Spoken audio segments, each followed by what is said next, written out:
अगर आप एक बार्सिलोना फ़ैन हैं, life hasn't been easy for you lately of course, क्योंकि पिछले कुछ सालों में ऐसी ऐसी चीज़ें हुई, चाहे वो फाइनेंशियली क्लब का बिल्कुल डूब जाना हो, जो कि of course all credit goes to the Bartomeu भाई साहब को। उसके बाद लुइस सुआरेस का चला जाना, और उसके बाद आपकी हिस्ट्री में, आपकी क्लब में, एक क्लब की हिस्ट्री में एक ऐसा चीज़ होना जो शायद किसी भी बार्सिलोना फ़ैन ने या किसी भी बार्सिलोना फ़ैन बॉय ने कभी एक्सपेक्ट नहीं करा होगा कि उनका सबसे बड़ा लेजेंड, या फिर कहना गलत नहीं होगा कि Messi is equal to Barca and Barca is equals to Messi.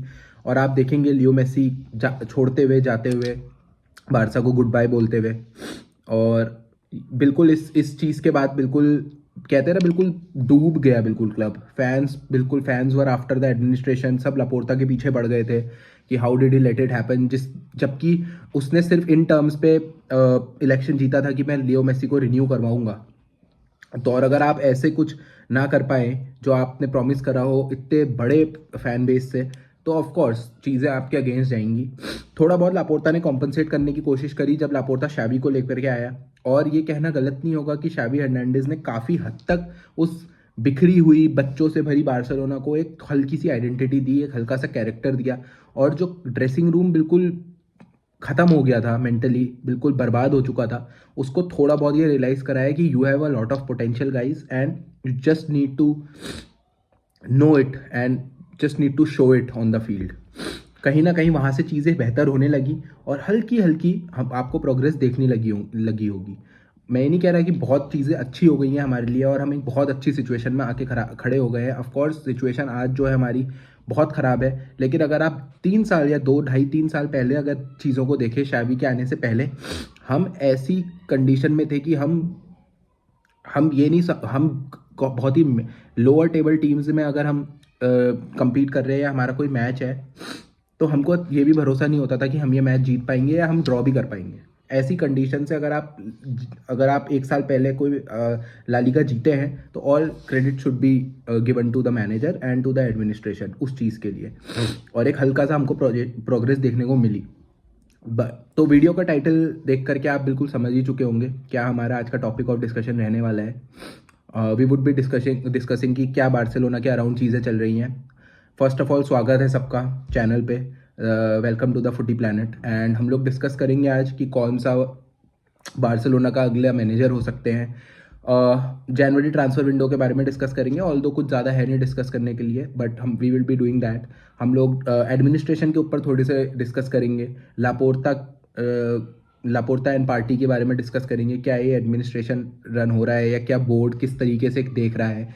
हम प्लेयर्स को देखेंगे, कौन से वो प्लेयर्स हैं जो हम समर ट्रांसफ़र विंडो में ला सकते हैं और कौन से वो प्लेयर्स हैं जो हम देख सकते हैं कि शायद वो क्लब को छोड़ के चले जाएं या जिनको बेचने के बारे में सोच सकता है बोर्ड। और वितर रॉकी के बारे में बात करेंगे, ऑफ कोर्स जो हमने गेम खेला परसों ओसासुना के against and we won it, not in a very very incredible fashion to be honest, but हम लोगों ने कैसे ही करके 3 पॉइंट सिक्योर करे, so will be talking about it. सबसे पहले बात कर लेते हैं यार मैनेजर के बारे में, कौन से वो मैनेजर हो सकते हैं जो Barcelona can sign once the season gets over. तो शावी तो छोड़ के जा रहा है, बहुत दुख है मुझे इस बात का, लेकिन ही इज़ लिविंग। तो बोर्ड सोच रहा है, एंड काफ़ी सारी रूमर्स भी ऑब्वियस है। बार्सिलोना अगर मैनेजर की पोस्ट आई है तो बहुत सारे मैनेजर्स लिंक्ड होंगे। सबसे पहले आया था लिंक जब ये शावी ने इंटरव्यू दिया था कि he would not continue after this season, तो सबसे पहला जो नाम आया था क्लॉप का आया था, क्योंकि उससे जस्ट 2 दिन पहले, शावी के अनाउंसमेंट से जस्ट 2 दिन पहले क्लॉप ने अनाउंस कर दिया था कि वो लिवरपूल को छोड़ देंगे इस सीज़न के बाद, ही विल लीव। बट और सीधे बिल्कुल जाहिर सी बात है कि उसके बाद बिल्कुल बारसा से लिंक आने लग गए क्लॉप के, एंड बिल्कुल कि लापोर्ता का हमेशा ऑब्सेशन रहे योगन Klopp.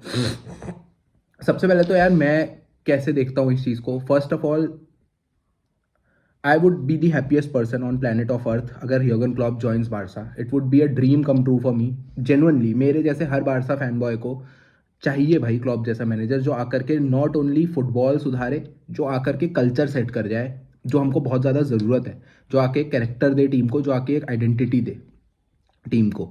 But I don't think it's happening यार, क्योंकि क्लॉप ने बोला भी कि उसको 1 साल का पूरा रेस्ट चाहिए। और क्लॉप जहाँ इस चीज़ की वजह से लिवरपूल छोड़ते हुए दिखे थे, क्योंकि वहाँ पे उन्हें उतने जितने वो फाइनेंसेस डिमांड करते थे या जितने फंड्स वो डिमांड करते थे उतने फंड्स उनको एलोकेट नहीं हो रहे थे। जबकि बारसा से तो उनकी कंडीशन काफ़ी अच्छी थी, तो क्यों क्लॉप उससे ज़्यादा टॉक्सिक एनवायरनमेंट में आना चाहेंगे जहाँ पे मीडिया का प्रेशर, फैंस का प्रेशर ज़्यादा है in comparison to that of Liverpool. तो मुझे बहुत ही ज़्यादा ये होते हुए नहीं दिख रहा है ये possibility. Although it's the footballing world, anything can happen. अगर लापोर्ता क्लिंच कर लेते हैं, आई थिंक मेस्सी के जाने के बाद का जो लॉस है ना, अगर थोड़ा बहुत हल्का फुल्का भी कंपनसेट अगर लापोर्ता कर सकता है तो वो क्लॉप को लाके कर सकता है। It's my statement. सॉरी अगर किसी को कोई एग्री ना करे या किसी को ये मतलब गलत लगे तो। इसके बाद जो नाम निकल के आता है, हांसी फ्लिक का काफ़ी ज़्यादा नाम निकल के आया है। अब हांसी फ्लिक सबको पता है कैसे मैनेजर रहे हैं वो। बायर्न के साथ उनका जो टेन्योर रहा है, it's in the history books now. और कैसे बायर्न ने कैसे इनक्रेडिबल फैशन में सेक्सटोपल जीता था वो हम सबको पता है। प्रॉब्लम बस ये है मुझे कि इस बारसा की टीम पे जो जो हांसी फ्लिक के पास अगर वो बनते हैं, अगर मैनेजर, पॉसिबल मैनेजर अगर ही बिकम्स, तो जो अभी बारसा पे टीम है ना, जो अभी बारसा के पास प्लेयर्स हैं और जो तब बायर्न के पास प्लेयर्स थे, उनमें बहुत धरती आसमान का फ़र्क है। सिर्फ क्वालिटी का नहीं, माइंडसेट का बहुत ज़्यादा फ़र्क है। Pedri is a world class player, Gavi is a world class player, Alejandro Balde is a world class player, Ronald Araujo, Kounde, Raphinha, these all are world class players. But इनके पास ये अभी character की इनमें कमी है। तो ऐसा नहीं होगा कि हांसी फ्लिक आकर के वो कर दे। वो क्या वो वैसे वाला मैनेजर है कि वो आउटपुट निकाले प्लेयर्स का? I doubt that. क्योंकि जहाँ पे हांसी फ्लिक जब मैनेज करने आए थे बायर्न के पास, उनके पास एक बहुत ज़्यादा स्ट्रॉन्ग स्क्वाड था जहाँ पे हर पोजीशन में जो भी बंदा खेलता था उनकी सारी पोजीशंस पे सब अपने अपने प्राइम में थे। तो ये एक बहुत बड़ा एडवांटेज था आप बोल सकते हैं हांसी फ्लिक के पास। एंड उसके बाद बायर्न के बाद उन जब नेशनल टीम में गए, जर्मन नेशनल टीम में, वहाँ वो कुछ ज़्यादा उनका टेन्योर सक्सेसफुल रहा नहीं बिल्कुल भी। सो आई डाउट, ऑल्दो अगर वो आ जाते हैं तो देखेंगे फिर आगे कैसा रहता है और कैसे चीज़ें डेवलप होती हैं हमारे अराउंड। जर्मन मैनेजर्स पे बात हो रही है क्योंकि लापोर्ता ने बोला था, एक रिपोर्ट भी आई थी कि Laporta has an obsession with German managers and he is looking for German managers for the post of Barca. तो एक नाम और लेना बनता है and the name is Thomas Tuchel. Absolute legend. मैं बहुत रिस्पेक्ट करता हूँ थॉमस टूखल की। एंड थोड़े दिन पहले थॉमस टूखल का एक इंटरव्यू भी आया था कि जहाँ पे वो बोलते हुए दिखे थे कि he won't mind coaching in Spain and उनको स्पेन की लीग बहुत कंपेटिटिव लगती है, स्पेनिश लीग। एंड बस जैसे ही ये बोला उन्होंने वैसे ही बिल्कुल कहते हैं ना, मीडिया बिल्कुल, स्पेनिश मीडिया तो बिल्कुल पीछे पड़ गया कि Thomas Tuchel is the next option और ये सब। जहाँ पे आप इमेजिन करिए बायर्न को ऑफिशियल अपने ट्विटर पे और अपने इंस्टाग्राम में स्टेटमेंट रिलीज करनी पड़ेगी, everything is fine between Bayern Munich and Thomas Tuchel. So इस हद तक वो रूमर्स चली गई थी। इसके बाद यार बाकी डेजर्बी का नाम आ रहा है, बाकी लालीगा के बाकी मैनेजर्स जो हैं, चाहे आप जिरोना के मैनेजर मिगेल को ले ले, चाहे आप रियल सोसिएदाद के मैनेजर ले ले, लास मामास के मैनेजर को ले ले, जो पहले बारसा में रह भी चुके हैं इतने साल, सो ही नोज बारसा। तो इन सब चीज़ों इन सब मैनेजर्स के नाम आ रहे हैं। ठीक है, देखते हैं क्या बोर्ड डिसाइड करता है, किस पे डिसीजन लेता है, किस पे बेट लेता है। पर्सनली स्पीकिंग मुझे तो यार प्रूवन मैनेजर चाहिए। I would like a proven manager to manage Barca, जिसकी नॉट ओनली मतलब जिसकी यूरोप में एक आइडेंटिटी हो, जिसने चीज़ें उखाड़ी हों। I don't want a young manager जो बिल्कुल प्रोसेस का गाना गाए। I don't want that. I want a simple result oriented manager जो आगे रिजल्ट डिलीवर करे, जिससे कि players would want to be in Barcelona for a longer period of time and जहाँ पे प्लेयर्स को कॉन्फिडेंस भी मिले। तो मैं तो ऐसा मैनेजर चाहूँगा। एंड ऐसे अगर मैं चीज़ों को देखता हूँ तो जो मैंने नाम लिए, योर्गन क्लॉप, थॉमस टूखल, जो कि थोड़े से अनरियलिस्टिक लग रहे हैं। क्लॉप क्योंकि उनको रेस्ट चाहिए, टूखल क्योंकि उनको he has a contract with Bayern. अब एक नाम आता है जोजे मुरीनियो का, जिनके लिए फैन बेस काफ़ी ज़्यादा डिवाइडेड है। कुछ फैंस वांट हिम, कुछ फैंस बिल्कुल एब्सोल्युटली नहीं चाहते कि जोजे मुरीनियो बार्सिलोना ज्वाइन करें। So I belong to the first category. I would never mind having Jose Mourinho and मैं पता चाहता था बहुत टाइम से कि जोजे मुरीनियो मैनेज करे बारसा को। हमारे पास क्योंकि जो प्लेयर्स हैं, specially players like Araujo, Gavi, Cancelo, ऐसे प्लेयर्स हैं ना भाई, imagine these players under Jose Mourinho. Imagine a manager, you know, अगर प्लेयर्स हार के जा रहे हैं तो इमेजिन ड्रेसिंग रूम में उनकी फटेगी मुरीनियो को देख करके। I want that. I want, अगर तुम हार भी रहे हो ना, तुमको एक खौफ हो भाई, तुम कांपो अंदर ड्रेसिंग रूम में जाने से पहले, तुम्हारे अंदर एक खौफ हो। गुंडोगान ने आकर के बोला भी कि जब एल क्लासिको, हम पहला क्लासिको हार गए थे, लीग क्लासिको होम पे, गुंडोगान ने बोला भी कि I expect more anger, I expect more. तो वो नहीं है, कहीं ना कहीं वो चीज़ मिसिंग है। ट्रेबल विनर है यार वो, इलीट मेंटेलिटी का बंदा अगर आपका स्क्वाड ज्वाइन कर रहा है और बाहर ओपनली आकर के ये स्टेटमेंट दे रहा है, तो वो ड्रेसिंग रूम से प्लीज नहीं है। I would like a manager like Jose Mourinho, जिससे हार करके प्लेयर्स का आने पे फटे उसको देख करके, ऐसा मैनेजर चाहिए। And Jose Mourinho is the, I think he is one of the names. And imagine यार, imagine players under Jose Mourinho जो हमारे पास हैं अभी, आई विल बी थ्रिल्ड। तो यार ये तो हो गई मैनेजर्स के ऊपर बात। इसके बाद बात कर लेते हैं एक थोड़ी सी एडमिनिस्ट्रेशन के बारे में। एंड ये ज़्यादा लंबी डिस्कशन नहीं होगी, बस एक छोटा सा है। एक प्लेयर का अभी, और ये जनवरी ट्रांसफ़र विंडो से थोड़ा बहुत इस चीज़ को लिंक करते हैं। जनवरी ट्रांसफ़र विंडो में हमारी ओनली साइनिंग वॉज वितर रॉक, जो हम लेकर के आ गए थे। और गावी की इंजरी ब्लेसिंग इन डिस्गाइज अगर आप बोले तो यही है। अब बाकी तो गावी की इंजरी हमको इतना ज़्यादा हम सफ़र कर रहे हैं। बस एक चीज़ जो हुई कि वितर रॉके आए उस, क्योंकि वहाँ पे सैलरी मार्जिन स्पेस थोड़ा सा बन गया, वहाँ पे हेल्प मिली वितर रॉके को रजिस्टर करने में हमको। तो वो एक चीज़ हमारे लिए रही और हम वितर रॉके को लेकर के आ गए। और वितर रॉके की जो ट्रांसफ़र पॉसिबल हुआ है उसमें विटर रॉकी का बहुत बड़ा मतलब क्रेडिट है, उसको देना हमको चाहिए, क्योंकि it was his zeal to join Barcelona. उसके पास ऑफर्स थे from different premier league club, Chelsea was pushing, United was pushing I think, and but it was all his zeal to join his dream club Barcelona. तो और deco को credit मिलना चाहिए उस चीज़ पे, पर ज़्यादा क्रेडिट आई थिंक कि वितर रॉक को मिलना चाहिए। And he is here, fantastic talent, बंदे ने गोल स्कोर करा अगेंस्ट ओसासुना, जिसकी वजह से हम मैच जीते। तो बहुत कॉन्फिडेंस मिला होगा यार वितर रॉके को, बहुत ज़रूरी भी था, क्योंकि उसके ऊपर बात चल रही थी कि वो बंदा गोल स्कोर नहीं कर रहा है, सेटर्स मिस कर रहा है। हमको अंडरस्टैंड करना पड़ेगा यार, he is just 18-year-old lad and coming after a long injury, so he will be needing a time to settle, और लीग को देखना पड़ता है। ऐसा आप एक्सपेक्ट नहीं कर सकते कि आते ही बॉम्बार्ड कर दे वो, बिल्कुल, है ना, ऐसा नहीं होता है। अपार्ट फ्रॉम दिस मुझे थोड़ा सा डाउट आता है यार इस मतलब कहते हैं ना इस वाले बोर्ड पे, कि क्या deco is the best for us. मतलब यार जब तक आई थिंक कि एलिमानी था ना, एलिमानी ने हमको ऐसे टाइम पे डील्स हमारे लिए डन करी थी, beat Kounde, beat Raphinha, beat the free signings of Kessie, Christensen. Alemany was elite in this यार। क्या डेको करता है? आई रियली डाउट इट यार, ऑल दो क्या पता मैं गलत हूँ, बट क्योंकि अभी लूकस बर्गवाल वाली डील हमने कैसे बिल्कुल मिस आउट कर दिया वो बंदा लास्ट मोमेंट पे।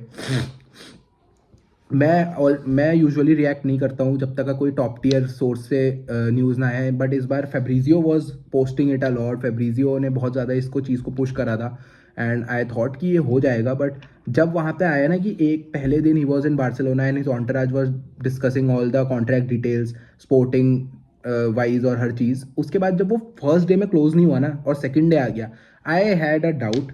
एंड उसके बाद जब वहाँ पे वो 50-50 वाला पोस्ट डाल दिया था फैब्रिजियो ने, कि टोटनहम और बार्सिलोना के बीच में ही कुड चूज, वहाँ पे आई वॉज 100% श्योर कि this transfer is not happening and this guy is ultimately joining Spurs.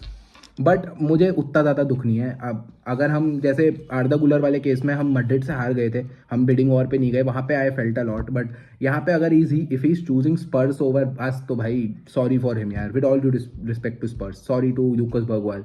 And अब और क्या बोल सकता हूँ। सो अब थोड़ी सी कंसर्न है मुझे इस बोर्ड के ऊपर, डेको के। I wish he they prove us wrong, but अभी के लिए आई डाउट देम। अब थोड़ी सी बात कर लेते हैं यार, कौन से वो प्लेयर्स हैं जो बारसा ला सकती है समर में, और कौन से वो प्लेयर्स हैं जो जा सकते हैं बारसा से। पहली चीज़ तो थोड़ा बात कर लेते हैं कि बार्सिलोना की से एक न्यूज़ ब्रेक हुई है कि Barcelona will sign a top defensive midfielder this summer. कौन हो सकते हैं वो? See, top defensive midfielder can be, it's like Kimmich और जुबिमेंडी, मुझे ऐसा लगता है यही दोनों हो सकते हैं अगर वो बारसा करती है कोई टॉप साइन डीएम। अदरवाइज मुझे लगता है एक तो डीएम पक्का बारसा साइन करेगी and it could be Alex Garcia. But अगर हम कोई टॉप डीएम पे जाते हैं तो I think it could be Kimmich और जुबिमेंडी। एवर्टन के ओनाना के भी काफ़ी लिंक्स आ रहे हैं, सो लेट्स वॉच कि क्या होता है, लेट्स सी क्या रहती है चीज़ें उस केस में. But I think Kimmich to Barca can happen, although reports आ रही है कि Man City is also interested. Let's see. And apart from this I think सबसे पहला काम जो एडमिनिस्ट्रेशन को करना चाहिए वो है होना चाहिए कि एक डीएम लाना. एंड उसके बाद अगर आप प्लेयर नहीं ला सकते हो चलेगा, कोई बात नहीं. Make sure you are permanenting Joao कांसेलो.